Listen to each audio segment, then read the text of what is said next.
Ha? Kahit nakakangit-ngit, nakakasuka itong topic natin ngayon, pagkwentuhan natin ito. Imagine niyo ang DPWH, walang hiyang humihingi na naman ng 274 billion na pondo para sa flood control project sa taong 2026. Ay, kitang-kita na nga ang mga substandard na mga proyekto ng flood control ng DPWH. Hindi lang yung substandard. Marami rin mga ghost projects inamin mismo ng secretary ng DPWH. Tapos may gana pa kayong humingi ng ganyan kalaking budget. Flood control lang yan mga kabunyog ha. Hindi yan yung buong budget ng DPWH. Flood control lang yan. Grabe. Ang kapal naman ng mukha ninyo. Ang kapal naman ng mukha ng mga ito, mga kabunyog, mga kababayan. Ayon po sa Department of Budget and Management, DBM, na naghanda ng budget para sa 2026, ang request, ito yung computation, total na budget ng DPWH na gusto nilang ibigay sa kanila. Gusto nilang bigyan sila ng Kongreso ng budget na 274 billion. Mga kabunyog, 274 billion. Ito po yan, ipakita ko sa inyo ang balita na yan. Ayan, mga kabunyog. Kita nyo? 274 billion pesos na budget para sa flood control project sa 2026. Hinihiling ng DPWH. Yan po ay ayon mismo sa DBM. Sobrang kapal. Hindi na masikmura ang ginagawa nila. Dapat mahiya ka, di ba, na humingi ng ganyang kalaking budget. Kasi alam mo namang palpak yung mga proyekto mo eh. Palpak yung mga proyekto mo. Palpak ang mga proyekto mo tapos may kapal ka ng mukhang humingi ng ganyan. Grabe itong mga DPWH na ito. Akala nila ng 274 billion na maliit lang yan. At tandaan natin yan mga kabunyog. Tandaan natin yan. Hindi pa yan ang kalalabasan na flood control projects. Kasi yan pa lang yung hiniling ng DPWH. Mag-i-insert pa dyan ang mga kongresista at mga senador. May mga insertions pa yang gagawin. May mga insertions. Tandaan natin, ngayong 2025, ang naging flood control projects ay 345 billion. 345 billion. Ngayong taon na 2025. Ngayong 2025, 345 billion. Yang pinopropose nila na yan, yung proposal yan ng DPWH. Magsisingit ngayon ang mga congressman, mga senador. Mag-i-insert, lalaki yan. Baka mag 350 billion din yan. O 400 billion. Grabe itong mga to. Ngayon, ang problema kasi mga kabunyog, di ba si PBBM nagsabi siya, dapat panagutin ang mga mahiya naman kayo, di ba? Ganun yung sabi ni PBBM. Ngayon dapat si PBBM naman, ang gobyernong Marcos naman dapat, paggawa nila ng budget ng 2026, dapat binawasan na nila yan. Kung talagang para maipakita talaga ng administrasyon ni Marcos na seryoso siya sa kanyang ginagawa tungkol dito sa flood control, ang sasabihin dapat ni PBBM sa DPWH, DPWH, under ko kayo Huwag kayong mag-request ng malaki, mahiya naman kayo. Gawin nyo na lang, mga mga 75 billion na lang, yung pinaka-importante lang. Hanggat hindi pa natin nabubuo talaga yung investigasyon ng mga ginawa ninyo. Okay, piliin nyo na lang muna yung pinaka-importante, 75 billion. Ganun dapat. Dapat si PBBM mismo ang nagsabi niyan. Ang problema, itong ipinipresent na ito na proposed budget ng DPWH ay galing Malacanang. Galing Malacanang yan mga kabunyog. Hindi pa dyan naka-insert yung mga insertions ng mga senador at kongresista. Kumbaga, ito pa lang yung prepare ng DPWH.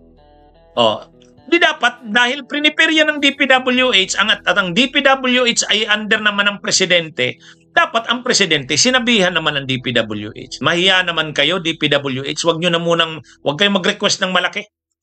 Nakakahiya sa part ko. Di ba? Di ba mga kabunyog, sasabihin ni PBBM, nakakahiya sa party ko. Nagsalita na ako nung SONA ko. Sabi ko, mahiya naman kayo. Tapos ngayon, magre-request kayo ng ganyan. Baguhin mo yan. Dapat instruksyon na ni PBBM si DBM Secretary Amina Pangandaman.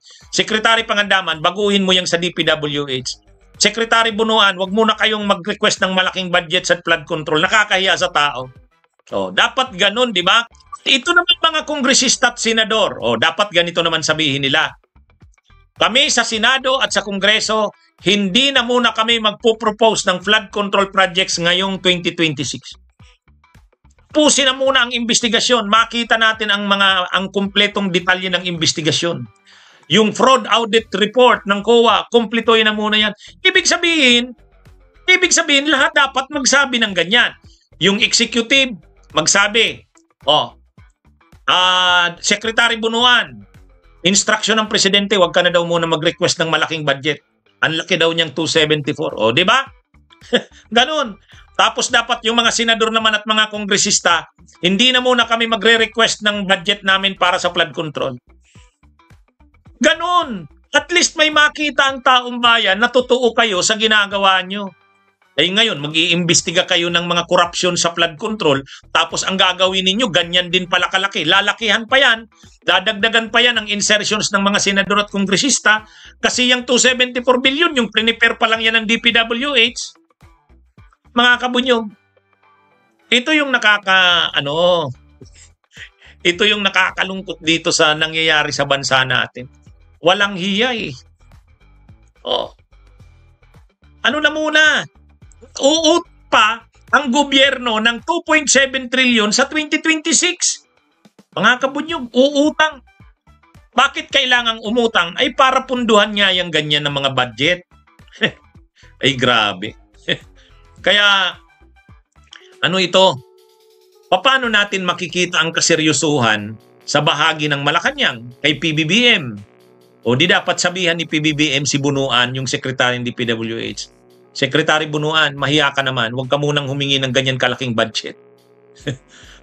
Secretary Amina Pangandaman, DBM Secretary, instructionan mo ang DPWH. Baguhin yan. Hindi pwede yung 274. Di ba?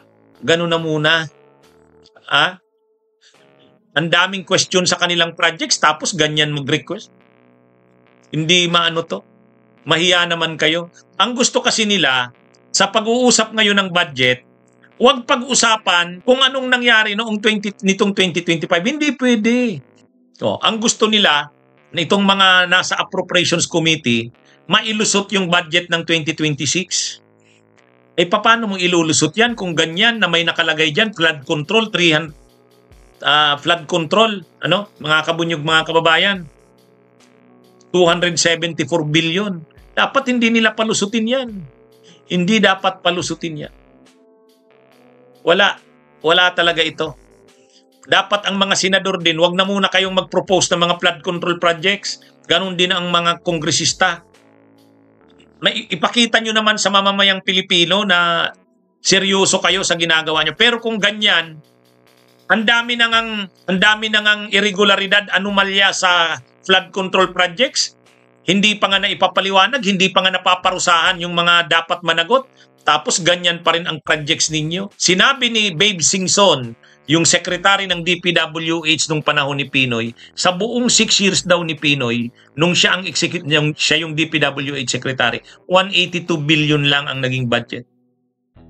182 billion lang. Sa buong 6 years na ni Pinoy, ito isang taon sa next year, 2026, 274 billion. At ngayong taon na 2025 ay 345 billion. Ganyan sila katindi. Mahiya naman kayo. Kaya lang, ang problema nga kasi natin, mga kabunyog, mga kababayan, gagawin, di ba sinabi ko naman yan, gagawin at gagawin talaga pa rin ng mga senador at kongresista. Hindi nila pwedeng kaltasan ang mga budget nila eh. Gahaman sila eh. Ang nagahari sa atin ngayon ay ang pagkagahaman, the reign of greed. No, ano ba yon? El filibusterismo. The reign of greed. ang paghahari ng pagkagahaman. Si PBBM, o hinahanap ni Koreans, where are you PBBM? Wake up, be firm. O, tama. Si PBBM ang nagsimula niyan. Sabi niya, mahiya naman kayo. O, bakit si PBBM, presidente ng Pilipinas, hinayaan ang DBM at DPWH na mag-submit ng ganyan? Dapat nag-lead sila by example. O dapat sasabihin ng DBM, sasabihin nila, o sa Kongreso ha, ang linagay naming flood control dyan na projects ng DPWH ay 75 billion na lang or 50 billion na lang. Bakit? Para naman makita ng taong bayan na kailangan munang ayusin ang mga flood control projects. Sana kayo rin sa Kongreso, huwag na muna kayong mag-propose ng mga flood control projects nyo. Hanggat hindi pa yan na pag-aaralan talaga ano bang mga nangyayari dyan. Dapat ganun. Dapat galing din sana sa Malacanang, sa DBM, ganun. Ay hindi. Pagkagaling ng DBM, 274 billion din ang proposed budget. Ha? Yan ang sabi ng ng DBM. Yan o. 274 billion pesos budget para sa flood control project sa 2026. Hinihiling ng DPWH ayon sa DBM. Dapat ginanya na yan o. Pag-submit ng DPWH ng proposed projects, dapat krinos out na ng DBM. Sabi, hindi. Sabi ng presidente, wag na daw muna. Wag na daw muna kayong ganyan. Oh. So, ibig sabihin, everybody happy pa rin. Yung dating kalakaran, ganyan pa rin ang mangyayari sa 2026. So, anong silbi nitong mga investigasyon na ginagawa? Anong silbi niyan? Wala rin. Diba? Ha? Mga kabunyog. Ay, sus. Anuhin nyo muna, ayusin nyo muna mga sarili nyo. Wag na muna kayong mag-request ng mga budget na ganyan. Ang lakas-lakas ng loob nito ni Bunuan humingi ng ganyan kala. Para silang walang masamang ginawa. Para silang mga walang masamang ginawa. Samantalang ang linaw-linaw, ang sama ng ginawa nila. Pagkatapos may walang hiya ka pa rin mag-request ng ganyang kalaki. Hindi naman sa inyong pera yan ng taong bayan. Ang ibig sabihin niyan, hindi kayo seryoso sa ginagawang investigasyon. Kasi kung seryoso kayo, magko-cooperate kayo, sasabihin nyo, ayaw na muna namin mag-request ng malaking budget sa flood control kasi nakakahiya. Ganun dapat. Ito na yung sinasabi natin. Parang wala rin yung mga investigasyon. Everybody happy pa rin sila. Yun pa rin. Yung sinusuka nating kalakaran, ayaw pa rin nilang baguhin. O tingnan mo, sa 2026, 274 billion pa rin ang budget na hinihingi ng DPWH. Yan na ba? Yan na ba ang magiging budget sa flood control? Hindi pa. Dadagdagan pa yan ng mga kongresista. Dadagdagan pa yan ng mga senador. Insertions naman. Kaya lalaki yan. Ay, mga kabunyog. Anyway, talagang nakakadismaya na ang sistema natin sa Pilipinas. Nakakadismaya. Kaya ano tayo, mga kabunyog, mga kababayan? Kahit lumilitaw, kahit yan sa investigasyon na yan, wala tayong maasahan. Bunyog, bunyog, halikan na kasama ka. Bunyog, kapag buklod ay may pag-asa. Luzon, Visayas, Mindanao, isa ang pananaw. Sa bagong Pilipinas ang bunyog isisigaw. Bunyog.